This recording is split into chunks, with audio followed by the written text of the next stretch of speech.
네, 횡격막 호흡에 대해서 보겠습니다. 저희가 살기 위해서는 호흡은 계속 해야 되죠. 하지만 뭐 스쿼트 같은 거 운동할 때는 뭐 무게를 들 때 잠시 일시적으로 이제 호흡을 멈추게 되지만 일상적인 상황에서는 호흡을 계속 해야 됩니다. 횡격막을 이용한 호흡이 가장 효율적인 방법입니다. 그래서 저희가 호흡할 때는 이제 횡격막이 이렇게 수축을 하면서 아래로 내려가고 그러면 흉곽에는 음압이 생기면서 공기가 이제 폐로 들어가게 되겠죠. 그래서 내려가는 횡격막은 아래쪽에 있는 이제 복강 내압을 이제 증가시키게 되고요. 이제 그 주변의 코어 근육들은 이렇게 늘어나는 복압을 이렇게 받아주면서 이제 신장성 수축을 하면서 일정한 복압을 유지해 주게 됩니다. 그래서 횡격막은 이제 크게 기능이 네 가지가 있는데 첫 번째는 호흡 기능이고요. 두 번째로는 이제 자세를 유지하는 기능을 합니다. 이것은 이제 복압을 만들어줘서 이제 허리 뒤쪽뿐만 아니라 앞쪽에서도 이제 자세를 유지하는 기능을 해주고요. 또 이제 스핀터, 그러니까 관략근 기능도 있어서 역류성 이제 식도 질환들이 생기지 않도록 하는 기능이 있습니다. 또한 횡격막 쪽에는 많이 여러 가지 내장 기관들이 붙어 있는 곳이 연결이 되어 있어서 횡격막이 움직일 때마다 이제 내장 기관들도 조금씩 움직이면서 이제 약간의 운동성, 모틸리티를 얻을 수가 있습니다. 그래서 횡격막을 다시 보면 횡격막은 이렇게 돔 형태로 되어 있어서 횡격막이 수축하게 되면 이렇게 아래쪽으로 내려가게 되고요. 폐 안쪽으로 그래서 공기가 안 들어오게 되죠. 이때 이렇게 되면 이제 복압이 이제 올라가게 되고요.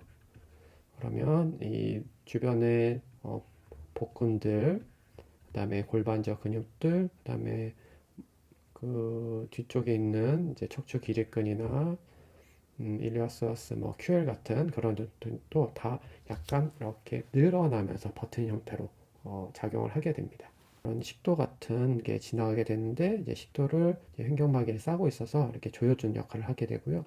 자세 유지로서도 중요한 역할을 하는 이제 일리아스와스나 QL 같은 것도 거의 이제 붙어 있습니다. 그래서 이제 호흡할 때 이제 갈비뼈가 움직이는데 갈비뼈 움직임은 이렇게 크게 두 가지로 볼 수 있습니다. 그래서 하나는 이제 버켓 핸들, 양동이 손잡이처럼 이렇게 좌우로 이제 아래 위로 이렇게 움직이는 이제 모습이 있을 수가 있고요. 그다음에 펌프 핸들처럼 이제 앞쪽으로 이렇게 들리는 형태로 호흡이 될 수가 있습니다. 그래서 이제 효율적은 이렇게 양쪽으로 이렇게 되는 게 이제 앞뒤 좌우로 다 팽창이 되기 때문에 훨씬 더 효율적이고요. 펌프 핸들처럼 이렇게 앞쪽으로 움직이는 경우는 이제 위로 이렇게 들리게 돼서 이제 앞쪽이랑 위쪽만 이제 주로 사용하게 돼서 그 흉곽의 부피가 펌프 핸들보다는 많이 늘어나지 않습니다. 그래서 효과적으로는 이렇게 버켓 핸들처럼 움직이는 것이 이제 좀 더 효율적입니다. 그래서 호흡을 크게 세 가지로 나눠볼 수 있는데요. 횡격막 호흡, 흉식호흡, 부호흡근 호흡으로 나눌 수가 있게 되겠고요. 아까처럼 횡격막 호흡은 이제 횡격막에 수축함으로써 흉곽이 앞쪽, 좌우, 뒤쪽 다 같이 이렇게 팽창을 되는 거예요. 흉식 호흡은 이제 흉곽만 사용해서 호흡하는 거고요. 아까처럼 앞쪽, 위쪽으로만 호흡이 되는 거죠. 그리고 부호흡근 호흡은 에피컬 브리싱이라 해서 저희가 이제 100m 달리고 나면 이제 호흡이 가빠지면 어깨가 이제 들썩거리잖아요. 이때는 저희가 부호흡근들, 이제 스칼린이라든지 리베이터 스카플라 같은 근육들을 쓰면서 이렇게 위로 호흡을 하게 됩니다. 그래서 이렇게 되면은 아무래도 이쪽 근육에 긴장감들이 이제 많이 생길 수가 있겠죠. 직장인 분들 스트레스 많이 받는 경우에 호흡이 굉장히 가빠지게 되고요. 그러면 나도 모르게 이 어깨 쪽 부호근들을 계속 많이 사용하게 되고 이런 근육들이 자꾸 뭉치고 통증 유발하고 뭐 일자목이나 어떤 목디스 같은 질환도 유발할 수가 있습니다. 횡격막의 자세 유지근으로서의 역할에 대해서 다시 보겠습니다. 그래서 횡격막은 호흡 기능도 하고요.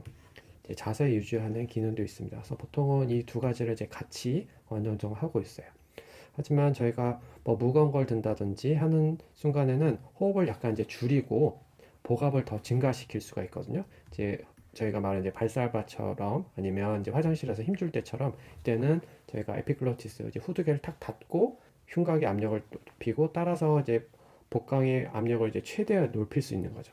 그래서 저희가 스쿼트 같이 원 RM 운동을 이제 최대 PR을 하기 위해서는 이제 발사바처럼 복압을 최대한 증가시키고 무거운 걸 들 수가 있는 거죠. 하지만 일상생활 중에서는 이제 호흡을 계속 해야 되죠. 그래서 호흡 기능과 자세 유지 기능이 이제 적절하게 상황에 따라서 왔다 갔다 하면서 이제 사용이 되고 있습니다. 그래서 다시 한번 설명을 드리면 이제 저희가 누워 있는 경우에는 이렇게 횡격막이 숨을 들이쉬면 이렇게 내려갔다가 다시 올라갔다가 하면서 계속 움직일 거고요. 네, 저희가 이제 서서 약간의 이제 허리 쪽의 안정성을 위해서 이제 복압 증가가 필요할 때는 횡격막 체자가 이제 살짝 내려 수축을 합니다. 내려오면서 수축을 하게 되고, 그러면 또 이 상태에서 호흡을 계속 할 수가 있는 거죠. 그래서 복압을 유지를 약간 하면서 자제유결성 역할을 하고, 그다음에 호흡하는 기능도 하게 됩니다. 그리고 이제 아까 말씀드렸지 발사바처럼 이제 최대하게 복압을 늘려야 될 상황에서는 횡격막을 최대한 수축하고, 이때는 이제 호흡은 더 이상 할 수는 없게 되겠죠. 그래서 횡격막은 우리 몸의 상황에 따라서 호흡을 하거나 아니면 자세 유지를 하는 기능을 이제 적절하게 왔다 갔다 하면서 사용되고 있습니다. 복압 내압에 대해서 좀 더 자세하게 설명드리겠습니다. 그래서 이제 사무라이들이 할복을 하게 되면 이렇게 할복을 탁 하게 되면 앞으로 푹 꼬꾸라진다고 하거든요. 왜냐하면 배 안에는 이렇게 압력이 이렇게 유지가 되어 있어요. 그래서 허리가 다 뼈로만 되어 있는 게 아니고 뼈는 이제 뒤쪽에만 있죠. 그리고 앞쪽은 이제 빈 공간이거든요. 이 빈 공간에는 공기가 빵빵하게 들어가 있어요. 그래서 어떻게 보면 저희 앞쪽은 커다란 풍선을 이렇게 배에 넣고 있는 상태인 거죠. 거기 상태에서 칼로 그 풍선을 터트리게 되면 몸이 앞으로 푹 꼬꾸라진다는 얘기거든요. 그만큼 이 복압이 우리 몸에 이제 자세를 유지하는 기능이 있다는 것입니다. 그래서 우리 몸은 어떻게 보면 이렇게 탄산가스가 가득 들어있는 이게 캔처럼 형태에 있고요. 만약에 이 캔이 터지거나 이제 입구가 열려서 캔이 다 빠져나가면 아래 위에서 쿡 밟았을 때 이렇게 탄산이 들어있는 경우는 잘 버티겠죠. 하지만 탄산이 다 빠져나간 경우에는 이제 찌그러져 버릴 수가 있는 거죠. 그래서 이렇게 복각 내압이 자세 유지로서 굉장히 중요한 역할을 합니다. 그리고 예전에 저희 자세에서 설명드렸듯이 이상적인 자세는 이렇게 횡격막과 골반저가 이렇게 팽팽한 상태. 그래서 앞쪽이나 이제 뒤쪽 모두 압력이 잘 유지가 되는 상태가 이제 정상적인 거고요. 그래서 오픈 시저처럼 앞쪽 위쪽이 덜려 이렇게 벌어져 있는 상태. 이게 되면은 이제 앞쪽에서는 뭔가 힘을 잘 못 받게 되겠죠. 그래서 복압이 잘 유지가 되지 않습니다. 네, 그리고 이제 팔다리 관절들의 이제 아이솔레이션이 중요한데요. 코어는 안정이 되어 있으면서 팔다리는 코어랑 분리돼서 움직일 수 있어야 된다는 얘기입니다. 그래서 우리가 팔다리를 움직일 때 다리가 움직이면서 코어는 절대로 안 움직일 수 있어야 된다는 거죠. 저희가 이렇게 빙판에서 자동차를 밀 수 없는 이유는 저희가 밀 때 고정이 되어 있지 않으면 밀 수가 없거든요. 그래서 저희가 밀 때 여기서 이게 미끄러져 버리면 차를 밀 수 없는 것처럼 어떤 움직임이 나타나려면 한 곳은 이제 고정이 되어 있어야 됩니다. 그래서 우리 몸이 움직일 때 고정되는 점은 이제 코어가 되는 거죠.